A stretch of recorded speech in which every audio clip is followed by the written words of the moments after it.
여러분은 그 수영 선수 박태환 아시나요? 박태환? 2008년에 그 베이징 올림픽에서 금메달을 따면서 자연스럽게 국민적 영웅이 됐었죠. 그때 뭐 폭발적으로 인기가 많이 올라갔던 것 같아요. 그 이후에는 조금씩 이렇게 그 성적이 좋지 않으면서 관심도 그만큼 좀 줄어들었는 것 같은데요. 그 이후에 이런 인터뷰를 했던 기억이 나요. 내가 금메달 땄을 때는 사람들이 그렇게 나랑 만나려고 노력을 많이 했대요. 특별히 연예인들도 여기저기 나를 찾아와가지고 나랑 뭐 자리를 마련하고 친해지려고 하는데 지금은 그 사람들이 한 명도 연락하지 않고 나를 다 떠나버렸다. 야, 이 이야기 듣는데요. 와, 참 안타까운 마음이 좀 들더라고요.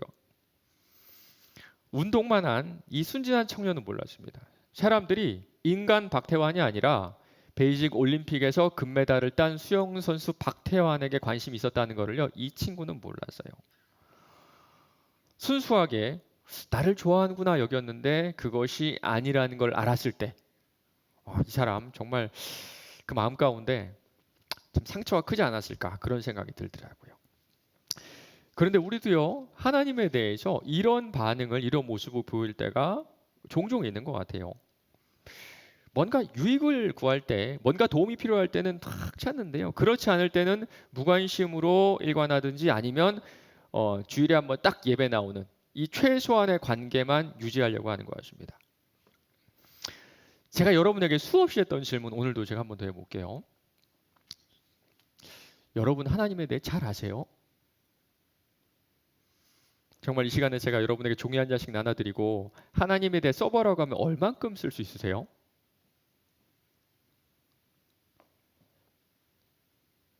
그래서 지난번 설교 때 이런 질문을 제가 드렸었죠. 여러분은 유일하시고 인격적인 여호와 하나님을 믿으세요? 아니면 실체도 모르고 나에게 왜 복을 주는지도 모르지만 그냥 그렇게 믿고 있는 하느님을 믿으세요? 제가 이런 질문 여러분에게 드려봤습니다. 그리고 오늘은요, 이런 질문도 한번 해보고 싶어요. 우리가 믿는 여호와 하나님이 만약 여러분에게 원하는 것을 주지 않고 문제 해결해 주지 않고 만약에 그분이 우리를 구원해 주시지 않는다면 여러분 그래도 믿을 거예요? 대답하기 힘들겠죠. 왜냐하면 지금까지 여러분이 언제 하나님을 찾고 언제 하나님을 찬양했는지 감사했는지 보니까요, 대체로 잘 됐을 때. 그렇죠. 여러분 돌아보면 그렇죠. 여러분 부모님이 언제 감사 헌금하셨어요? 여러분 대학 갔을 때. 와, 대박. 아직 예수도 안 믿는데. 대박. 너무 아이러니하지 않나요? 내 아들은, 내 딸은 아직 예수 믿지 않으면 여러분 하나님의 진노 아래 있는 하나님의 대적자입니다. 하나님의 대적자가 대학을 갔다고 감사헌금을.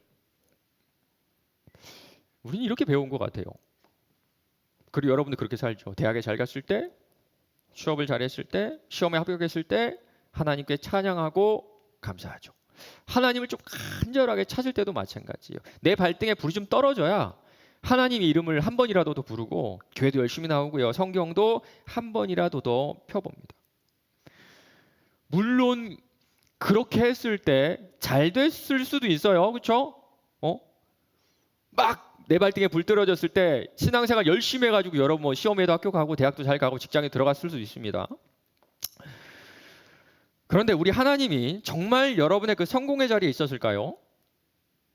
그 형통의 자리에 계셨을까요? 만약에 그때 거기 계셨으면 여러분이 지금 이렇게까지 하나님에 대해서 잘 모르는 이유가 설명이 되질 않아요. 100% 부정은 하지 않지만 그때 거기에 성공의 자리에, 형통의 자리에, 합격의 자리에 하나님이 계시지 않을 가능성이 99.99%일 겁니다. 이스라엘 백성들이 이렇게 탄식하거든요. 구원자 이스라엘의 하나님이여, 진실로 주는, 화면 보이세요? 스스로 숨어 계시는 하나님이시니이다. 어릴 때 여러분 숨바꼭질 했던 기억 한번 떠올려 보시기 바랍니다. 어릴 때 동네에서 숨바꼭질 하잖아요. 그러면요 대부분 숨는 데가 정해져 있죠. 얘는 저기, 쟤는 저기. 왜냐하면 내가 맨날 거기 숨어 있으니까.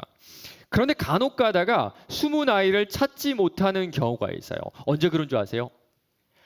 아무도 모르는 장소, 정말 생각지도 못했던 장소, 상상하지도 못했던 장소에 숨었을 때 우리는 그 아이를 찾지 못해요. 우리 하나님이 그러시다는 거예요. 마치 순례의 예상과는 전혀 다른 곳에 숨어가지고 찾지 못하는 그런 하나님이 지금 이스라엘 백성들이 말하는 숨어 계시는 하나님이라는 겁니다. 그래서 우리가 하나님 알지 못하는 건 아닐까요? 오늘 이스라엘 백성 보니까요, 여전히 하나님을 알지 못해요. 그리고 이들을 보면요, 지금 여러분의 모습이 이렇게 오버랩 되는 것 같아서 참 안타깝습니다. 그래서 도대체 하나님 어디 계실까요? 그리고 하나님께서 숨으신 이유는 도대체 뭘까요? 오늘 말씀을 통해서 하나님이 숨어 계신 곳과 그리고 거기서 그가 우리에게 원하시는 것이 무엇인지 한번 생각해 봤으면 좋겠습니다. 오늘 말씀입니다. 출애굽기 20장 18절에서 21절인데요. 길지 않습니다. 우리 같이 한번 읽을까요? 출애굽기 20장 18절에서 21절. 찾으셨죠? 네. 같이 읽겠습니다. 시작. 뭇 백성이 우레와 번개와 나팔 소리와 산의 연기를 본지라. 그들이 볼 때에 떨며 멀리 서서 모세에게 이르되 당신이 우리에게 말씀하소서 우리가 들으리이다. 하나님이 우리에게 말씀하지 말게 하소서 우리가 죽을까 하나이다. 모세가 백성에게 이르되 두려워하지 말라. 하나님이 임하심은 너희를 시험하고 너희로 경외하여 범죄하지 않게 하려 하심이니라. 백성은 멀리 서 있고 모세는 하나님이 계신 흑암으로 가까이 가니라. 아멘. 우리 지난번에 9번째 시간에 나눴던 우리 출애굽기 20장 앞부분을 잠깐 돌아봅시다. 하나님께서 십계명을 주신 이유는요, 도덕적인 어떤 디렉션을 주기 위함도 아니고요, 이스라엘 백성들을 당신의 입맛에 맞게 길들이기 위함도 아니라고 했어요. 규칙과 원칙에는 그 사람의 성품과 그 사람의 경험이 들어가 있어서 십계명은 하나님께서 당신이 어떤 분이신지 그리고 지금까지 어떤 일을 하셨는지 보여주는 그런 수단이라고 그런 말씀을 나눴습니다. 오늘 본문은요, 그 십계명을 받은 이스라엘 백성들의 반응인데 상식적으로 좀 이해하기가 힘들어요. 어쩜 이럴 수 있을까? 복음을 전하다 보면요, 조금 비슷한 반응들을 이렇게 받을 때가 있습니다. 비슷한 반응들을 보일 때가 있어요. 간혹 가다가요, 교회 다니시다가 그분 뭐 교회 한 10년, 20년 다닌 집사님인데도 이런 질문을 하면서 떠나신 분도 제가 본 적이 있어요. 목사님, 저는요, 하나님이 계신지 아닌지 확인할 수가 없어가지고 믿지 못하겠어요. 하나님 한번 보여주시면 안 돼요? 보여주시면 믿을게요. 보이면 믿을게요. 저는요, 이제부터 보이는 것만 믿기로 했습니다. 아마 여러분도요, 하나님을 한번 보고 믿고 싶다라는 생각을 한 번쯤은 해보셨을 겁니다. 보이지 않는 하나님에 대한 우리가 좀 궁금증이 있어요. 그런데 정작 하나님 나타나시니까요, 인간이 보이는 반응이 이렇습니다. 뭇 백성이 우레와 번개와 나팔 소리와 산의 연기를 본지라 그들이 볼 때에 떨며 멀리 서서. 지금까지 이스라엘 백성들은요, 너무 궁금했습니다. 우리를 여기로 인도하신 신은 누굴까? 도대체 어떤 신이길래 10가지 재앙을 내리고 홍해를 가르고 매일마다 만나를 주실 수 있을까? 직접 한번 보고 싶다. 직접 한번 느껴보고 싶다. 내가 보면 내가 지금까지는 맨날 불평불만했는데 한 번 보고 나면 내가 그냥 철석같이 믿고 내가 불평하지 않을 것 같아. 우리랑 많이 비슷하죠? 우리랑. 보지 못해서 믿지 못하겠어요. 그리고 보면 더 잘 믿을 것 같아요. 이런 우리들에게 정말 나타나신 딱 그런 상황입니다. 여러분 어떠세요? 만약 여러분 앞에 하나님께서 나타나시면 어떠실 것 같아요? 뭐 가장 먼저 한 장 찍겠죠. 찍고 인스타에 올리겠죠. 헐 대박 하나님이다 뭐 이런 거. 와 이제는 내가 내 눈으로 봤으니까 확실하게 믿을 수 있어. 뭐 이런 마음 들지 않을까요? 그런데 하나님의 임재를 경험한 사람들이 보이는 반응은요, 정반대입니다. 정반대. 보세요. 그들이 볼 때 떨며 멀리 서서 두려워요. 그것도 그냥 마음이 두려운 게 아니라요, 몸이 덜덜덜 떨릴 정도로 무서워가지고 가까이 가지도 못하고 멀리 서 있는 지금 그런 상황인 겁니다. 그리고 이제는 보는 것만 두려운 게 아니라 그 음성 듣기도 두려워하죠. 모세에게 이르되 당신이 우리에게 말씀하소서 우리가 들으리이다. 하나님이 우리에게 말씀하지 말게 하소서 우리가 죽을까나이다. 이 원문은요, 원문의 뉘앙스를 거의 살리지 못했습니다. 한글 성경 보니까 이렇죠. 좀 차분하게 부탁하고 매달리는 그런 분위기죠. 모세에게 좀 제발 그렇게 해주세요. 아주 차분하게. 그런데 원문에 보면요, 그런 뉘앙스는 전혀 없습니다. 앞에 나오는 이 말씀하소서라는 동사는요, 명령형이고요. 뒤에 나오는 말씀하지 말게 하소서, 저건 영어로는 사역형인데요. 히브리어는요, 뭔가 간절하게, 정말 간절하게 요청하는 그런 동사입니다. 이 분위기를 좀 추측해봐도 그렇죠. 막 두려워서 덜덜 떨고 있는데 모세시여 말씀하지 말게 해주. 이런 거 아니에요. 이런 거 아니에요. 원문의 단어와 어떤 그 당시의 분위기를 살려서 말하면 이렇게 좀 할 수 있을 것 같습니다. 여러분, 제가 잘하는 거 이제 나오죠. 제가 옛날에 연기자 출신이라 그랬죠. 연기 들어가요. 아주 비웃지 마요. 나름대로 진지하게 해요. 저도 연기를 저는 전문적으로 했기 때문에 아주 급박한 목소리로 강하게 얘기하지 않았을까요? 모세! 모세! 당신이 비웃지 마. 비웃지 마. 지금 비웃지 마. 죄송합니다. 그냥 할게요. 저 옛날에 유명했던 드라마 야인시대에 출연했던 사람입니다. 저 100회 나왔어요. 100회. 또 비웃네. 어쨌든 아주 강하게 모세, 당신이 우리에게 말해. 당신이 내가 죽을 것 같으니까 절대로 하나님이 우리에게 직접 말하지 못하게 아주 강하고 급박한 목소리로 지금 모세에게 얘기하고 있는 겁니다. 참 이상하죠. 지금까지는 하나님 보고 싶었어요. 능력은 많은데 그 실제를 보고 싶었어요. 마치 우리처럼. 그런데 막상 하나님이 임재하시니까 너무 두려워서 보는 것은 물론이고 듣는 것도 거부합니다. 그리고 이 사람들이 지금 했던 얘기가 틀린 말은 아니에요. 하나님은 너무 거룩한 분이셔가지고요. 하나님 앞에 자격 없이 준비 없이 나갔다가 죽을 수도 있었거든요. 그런데 정말 지금 이스라엘 백성들 지금 이 상황에서 이들이 하나님의 거룩하심 때문에 그 음성 듣기를 거부했을까요?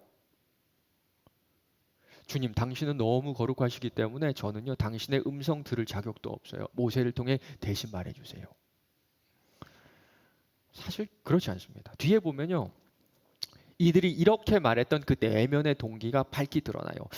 모세가 십계명을 받으러 산에 올라간 사이에 백성들이 아론에게 이런 요구를 합니다. 백성이 모세가 산에서 내려옴이 더딤을 보고 모여 백성이 아론에게 이르러 말하되 일어나라, 우리를 위하여 우리를 인도할 신을 만들라. 이 모세 곧 우리를 애굽에서 인도해낸 사람은 어찌 되었는지 알지 못합니다. 자신들의 리더가 사라져도 눈에 보이지 않으니까요, 막 불안함을 찾아왔어요. 그래서 아론을 찾아가서 신을 하나 만들어주세요. 신을. 생명의 위협을 당했던 아론이 금송아지를 만들고 이렇게 말합니다. 아론이 그들의 손에서 금고리를 받아 부어서 조각칼로 새겨 송아지 형상을 만드니 그들이 말하되 이스라엘아, 이는 너희를 애굽 땅에서 인도해낸 너희의 신이로다 하는지라. 이튿날에 그들이 일찍 일어나서 번제를 드리며 화목제를 드리고 백성이 앉아서 먹고 마시며 일어나서 뛰놀더라. 얼마 전까지 이들은요, 이 송아지가 여호와 하나님이라고 생각했습니다. 얼마 전까지는 여호와 하나님의 음성 듣기도 두려워하더니 지금 어떻습니까? 그 앞에서 막 뛰어놀죠. 당장에 눈에 보이는 그 천둥과 번개가 무서워서 이들이 그런 거지, 하나님의 거룩하심을 알고 인정해서 이들이 그 음성 듣기를 거부했던 것이 아니었던 겁니다. 만약 그렇다면요, 이 여호와라는 신 앞에서 절대로 뛰어놀지 못했을 거예요. 직접 듣기는 무섭지만 그럼에도 불구하고 모세를 통해서라도 하나님의 메시지를 듣기 원했던 이들의 내면에는요, 이들이 하나님을 따랐던 진짜 동기가 숨어 있어요. 예전에 한 5년 정도 연락 끊겼던 친구가 저에게 연락이 왔습니다. 느낌이 쎄했어요. 이게 뭐지? 왜 연락을 하지 했는데 아니나 다를까 여러분 아시죠? 결혼한대요. 결혼한다고 저한테 5년 만에 연락을 한 겁니다. 그러니까요, 괘씸하다는 생각이 제일 먼저 들었어요. 왜냐하면 이 친구는요, 제가 결혼한다고 연락했을 때 그 제 연락을 문자를 그냥 이렇게 잘 이렇게 씹어서 드셨던 그런 분이었거든요. 그 이후로 5년 만에 연락 왔는데 자기가 결혼한다는 겁니다. 갈까 말까 고민 막 하다가 정말 내적 갈등이 심했는데요. 그래도 갔어요. 축의금도 내고요. 결혼식 끝날 때까지 그 자리에 앉아서 자리를 지켰습니다. 그런데 결혼식 끝나고 나서는 지금까지 10년 넘게 아무런 연락이 없어요. 그러니까요. 뭔가 이용당했다 이런 생각이 들더라고요. 여러분 가운데서도 이런 친구 있지 않으세요? 뭔가 필요할 때만 연락하는 친구. 아쉬울 때만 연락하는 그런 친구들. 그래도 좋은 마음으로 도와줬는데요. 그 다음에 다시 어떤 연락이 없으면요. 기분이 상당히 나빠요. 좀 이용당했다. 이용당했다. 그런데 이런 좀 이기적인 태도가 그리스도인들에게 그 마음 가운데 자리 잡고 있는 것 같습니다. 옛날에 어떤 사람들이 예수님을 찾아왔어요. 근데 예수님이 그들을 딱 보고 이런 말씀하십니다. 우리가 거기서 예수도 안 계시고 제자들도 없음을 보고 곧 배들을 타고 예수를 찾으러 가버나움으로 가서 바다 건너편에서 만나 랍비여 여기 언제 오셨나이까 하니 예수께서 대답하여 이르시되 내가 진실로 너희에게 이르노니 너희가 나를 찾는 것은 표적을 본 까닭이 아니요 떡을 먹고 배부른 까닭이로다. 물고기 2마리랑 떡 5개로 5,000명을 먹이신 이 사건을 성경에서는 표적이라고 표적. 화면 보여주세요. 영어로는 사인입니다. 사인. 교통 표지판을 영어로 사인이라고 하거든요. 오른쪽 가면 뭐 정릉이고 왼쪽 가면 미아사거리고 이렇게 중요한 방향, 중요한 정보를 제공하기 위해서 예수님께서는 사인, 기적을 보여주셨습니다. 기적 그 자체는 중요한 게 아니라는 거예요. 그런데 사람들은요, 그 기적이 아니라 그 손가락이 가리키는 그 방향을 본 것이 아니라 또 다른 기적을 통해서 그저 자신들의 배를 채우기 원하셨던 겁니다. 말 그대로 공짜 밥을 먹기 원했던 거예요. 맞습니다. 우리 주님은요, 우리의 내적인 동기를 다 아세요. 여러분이 교회 나오는 이유, 여러분이 기도하는 이유, 여러분이 찬양하는 이유, 저는 몰라도 우리 예수님은 다 아세요. 떡을 먹고 배부른 까닭이로다. 존 비비어란 목사님이 이렇게 말합니다. 많은 교인들이 불만족에 시달리고 있다. 예수님을 향한 그들의 사랑은 식은 지 오래다. 그들은 예수님 자체를 사랑해서가 아니라 단순히 개인적인 이익을 위해 하나님을 섬기다. 그래서 자신들이 원하는 것을 하나님이 제공해 주시면 기뻐하고 그분께 열광하지만 삶이 힘들어지면 그들의 진짜 동기가 드러난다. 광야가 바로 이런 곳입니다. 여러분의 그 숨어있는 내면의 동기가 밝히 드러나는 곳이 바로 광야예요. 공짜밥. 내 능력과 내 한계 이상의 무언가를 더해주기 원하는 그 마음. 그 거룩함에는 관심 없어요. 그분이 누군지 알고 싶지는 않아요.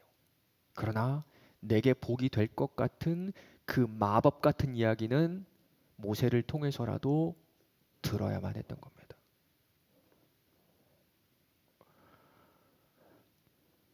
그런데 오늘 말씀 한번 다시 보세요. 광야에서 하나님께서 우리에게 원하시는 것을 한번 보세요. 모세가 백성에게 이르되 두려워하지 말라. 하나님이 임하심은 너희를 시험하고 너희로 경외하여 범죄하지 않게 하려 하심이라. 하나님의 초점은 관계입니다. 관계. 죄 때문에 너희가 나와 멀어지지 않는 것이 내가 지금 너희에게 임한 이유고 십계명을 통해서 내가 너희에게 나를 밝히 알려주는 이유가 나와 친밀한 관계를 누리죠. 나와 깊은 관계 속으로 들어가죠. 그런데 이스라엘 백성은요 그저 자신들의 유익만 구하죠. 아마 그들의 내면에는요 이런 마음이 있었을 겁니다. 나는 당신이 누군지는 솔직히 관심 없습니다. 철저하게 관심이 없어요. 그런데 내가 알 수 없는 이 육감으로 당신의 이야기를 들으면 죽을 것 같으니까 직접 듣기는 싫고요. 대신에 내가 무엇을 내야 복을 받을 수 있는지 그거는 알아야 되겠으니까 모세를 통해서 저에게 말해주세요. 모세, 당신이 듣고 나한테 얘기해줘요. 정말 우리의 모습이죠. 정말 우리가 지금까지 보고 배운 신앙생활이죠. 여러분도 혹시 주일날 이 시간에 예배를 드리고 하나님 말씀 듣는 것을 마치 윤리 시간에 바르게 사는 법, 제대로 사는 법, 마음 평안하게 사는 법, 혹은 하나님을 통해서 형통한 인생을 사는 법 정도로 여기지 않나요? 말씀 생활, 기도 생활도 저는 이 맥락에 있다고 봐요. 우리는요, 하나님과의 관계는 빠지고 그 말씀을 듣고요, 하나님과의 관계 없이 그 말씀을 지키려고 했습니다. 교회 출석하고요, 같이 교회 출석하는 믿음의 형제 자매들, 이 사람도 만나고 여러 가지 활동도 하지만요, 하나님을 알려는 노력은 전혀 하지 않죠. 왜 그런 줄 아세요?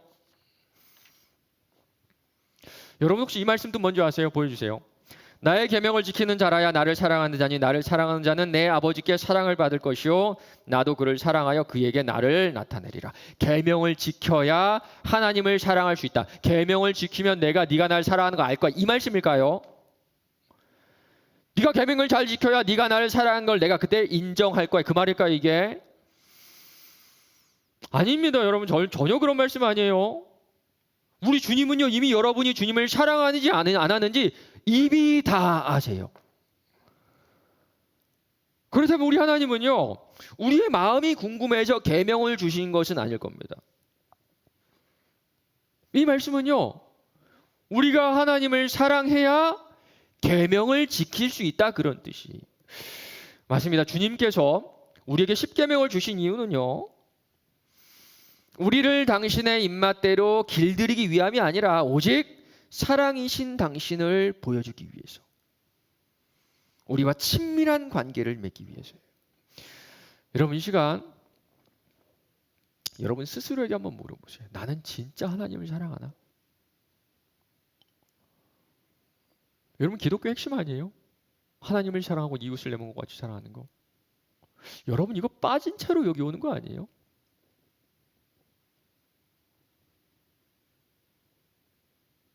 진짜 하나님 사랑하세요? 여러분, 진짜 하나님 사랑하세요? 여러분, 진짜 하나님 사랑하세요? 여러분, 진짜 하나님 사랑하세요?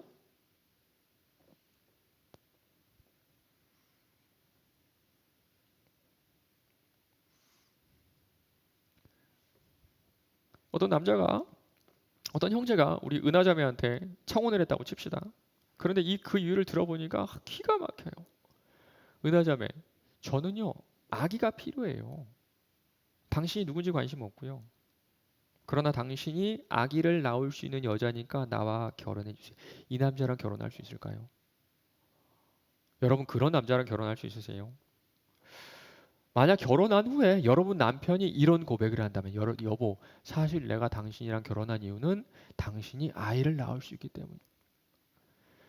그 사람이랑 같이 살 수 있을까요? 아무리 잘생기고 아무리 가진 것이 많고 아무리 학벌이 좋아도 나를 아기를 낳는 수단으로 보는 남자와 결혼을 하겠다, 결혼 생활 유지하겠다고 하는 자매들은 아무도 없을 겁니다. 별로 가진 것이 없어도, 생긴 것이 좀 못나도, 평범해도 나의 모든 것을 사랑해주는 그런 사람과 우리 결혼하고 싶잖아요. 우리 하나님 우리에게 딱 이거 하나 원하신다는 겁니다. 그분은요, 우리와 친밀한 관계를 위해서, 우리와 친밀해지기 위해서 우리를 창조하셨어요. 우리를 이미 다 아시는 주님은 우리가 당신도 알아, 당신을 더 많이 알아서 당신과 더 친밀한 관계를 맺고 싶어 하신다는 겁니다. 20절 한번 보세요. 하나님의 임재는요, 우리를 시험하기 위함이래요. 시험. 그런데 여기서 여러분 오해하시면 안 됩니다. 여기 나오는 시험이라는 말은요, 앞으로 내가 너희들에게 어려운 문제를 주고 너희들이 이것을 어떻게 푸는지 그 여부에 따라서 내가 너희들을 판단할 거, 이런 말씀이 아닙니다.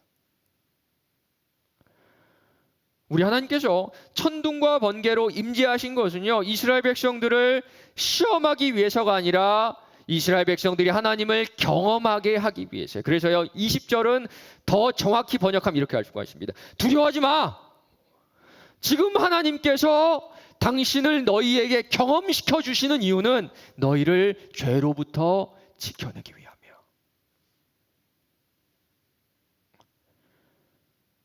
그래서 우리를 광야 한가운데 두시는 거예요. 그래서 우리를 고난 가운데 두시는 거예요. 맞습니다. 우리 하나님께서 지금까지 여러분에게 여러 가지 모양과 방법으로 여러분의 인생에 개입하신 이유는요.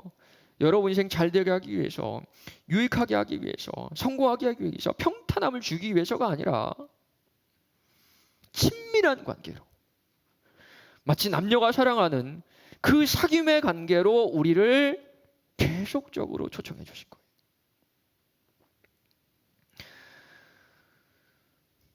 존 비비의 목사님도 이렇게 말합니다.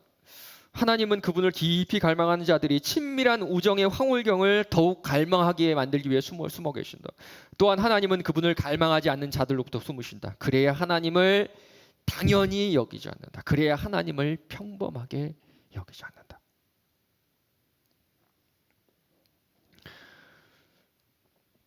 오늘 말씀 마지막 볼까요? 백성들은 멀리 서 있고 모세는 하나님이 계신 흑암으로 가까이 가니라. 수많은 사람들이 성공, 형통, 건강, 평탄함, 내가 좋아하는 거, 성취, 문제가 해결되는 데서 하나님을 찾으려고 하죠. 마침 운이 좋아서 타이밍이 맞아서 그렇게 되잖아요. 그러면 하나님이 도와주셨다 기뻐하며 찬양하며 즐거워하는데요. 우리 주님은 거기 계시지 않으세요.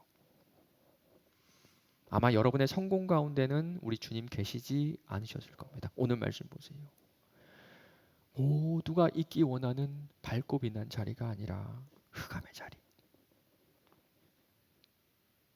아무것도 보이지 않은 그 자리에 우리 주님이 계세요. 혹시 여러분 가운데 지금 상황이 이런 지체들이 있지 않나요? 흑암인 지체들. 아무것도 보이지 않는 그런 지체들, 그런 상황들. 우리 공이 또래 우리 지체들 가운데는요, 아마 원하는 학교에 들어가지 못한 사람도 있을 거예요. 우리 01 또래 가운데는요, 또 1년 재수를 했는데도 또 원하는 학교, 원하는 과에 들어가지 못한 지체도 있을 겁니다. 직장의 문제 때문에 정말 인생이 꽉 막힐 것 같은 그런 지체도 있고요. 이 결혼의 문제가 풀리지 않은 그런 지체도 우리 가운데 있습니다. 그때 우리는요, 하나님께 얼마나 많은 유익을 구하는지 모릅니다. 주님 도와주세요. 주님 대학 들어가게 해주세요. 직장 허락해 주세요. 주님 결혼의 문제 주님께서 해결해 주세요. 그리고 우리 주님께서 원하시는 것은 그게 아닙니다.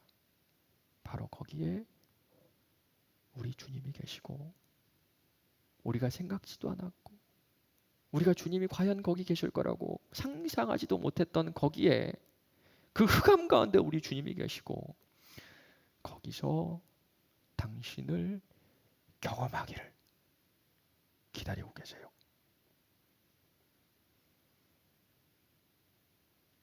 나에게 박수 쳐줄 세상 사람들, 친구들 다 떠나간 그 자리. 내 자존감도 낮아지고요. 내 자랑도, 내 교만함도 다 내려놓은 그 자리에 우리 주님께서 당신과 교제하자며 지금 기다리고 계세요. 여러분 꼭 기억하시기 바랍니다. 내 삶이 가장 어두울 때 우리 주님께서 가장 가까이 계세요. 그렇다면 우리가 구해야 될 것은요, 더 이상의 유익은 아닐 겁니다. 내 능력 이상의 무언가는 아닐 거예요.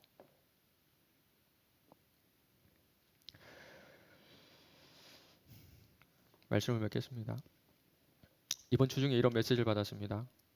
목사님 안녕하세요. 제가 전도받아 교회에 나온 지 17년 정도 됐는데 그동안 하나님에 대한 막연한 믿음과 루틴이라면 루틴인 신앙적 보여주기식 행동 그리고 잠깐 동안 샘솟는 신앙심을 갖다가 다시 꺼져가는 제 자신을 수없이 많이 느꼈는데요.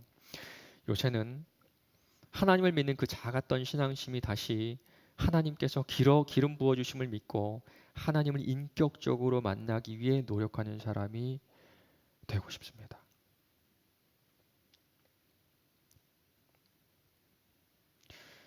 그리고 저한테 책을 하는 걸 추천해달라고 추천해 줬는데요. 한 주 동안 생각을 많이 했어요. 또 어떤 책을, 또 어떤 메시지를 이 지체와 나눌 수 있을까? 이 메시지를 보낸 지체는요, 끝나고 저를 잠깐 만나고 가세요. 뭐 이 책을 주고 싶어서 그렇습니다. 하나님의 임재 연습이라는 책인데요. 어느 작은 수도원 주방에서 일했던 정말 평범한 사람이 쓴 평범한 이야기인데요. 우리 일상 가운데 하나님의 임재하심을 경험했던 자신만의 기록을 쓴 자신만의 이야기예요. 이런 내용이 있더라고요. 많은 사람들이 그리스도인의 생활에서 진보하지 못하는 것은 고행이나 특별한 훈련에만 힘을 쏟고 하나님을 사랑하는 일은 소홀히 하기 때문입니다. 우리의 목표는 하나님을 사랑하는 것인데도 말입니다. 하나님께 나아가는 데는 예술도 과학도 필요하지 않습니다. 오직 필요한 것은 하나님께로만 향하고 하나님만 위하고 하나님만 사랑하기로 굳게 결심한 마음뿐입니다. 이렇게 하나님을 사랑하기로 결심한 내용들 그리고 그 방법들을 자신만의 이야기로 담담하게 적어 놓았어요. 그래서 이 사람은요, 평생 동안 무엇을 하든지 주방에서 밥을 할 때도 밖에서 풀을 뽑을 때도 하나님의 임재를 경험했다 그래요. 이번 한 주 우리 청년부 지체들 모두 다 이 책을 한번 읽어봤으면 좋겠습니다. 아주 짧은 책인데요. 그냥 내가 이번 주 이거 그냥 읽고 치우겠다가 아니라 여러분 한 구절 한 구절 이 사람의 그 모든 인생이 묻어 있어요. 이 평범한 그리스도인이 주님의 임재를 어떻게 체험했는지 여러분 읽어보시고 여러분 셀에서 나눠보시기 바랍니다. 저는요 이 책 내용 중에 이 내용이 제일 마음에 와닿더라고요. 내용을 읽고 말씀을 마치도록 하겠습니다. 우리가 누군가를 사랑할 수 있으려면 먼저 그 사람을 알아야만 한다네. 하나님을 알고자 한다면 우리는 자주 그분에 대해서 생각해야만 하는 것이지. 일단 그분을 알게 되면 우리는 더 자주 그분을 생각하게 될 걸세. 보물이 있는 곳에 마음도 있게 마련이지.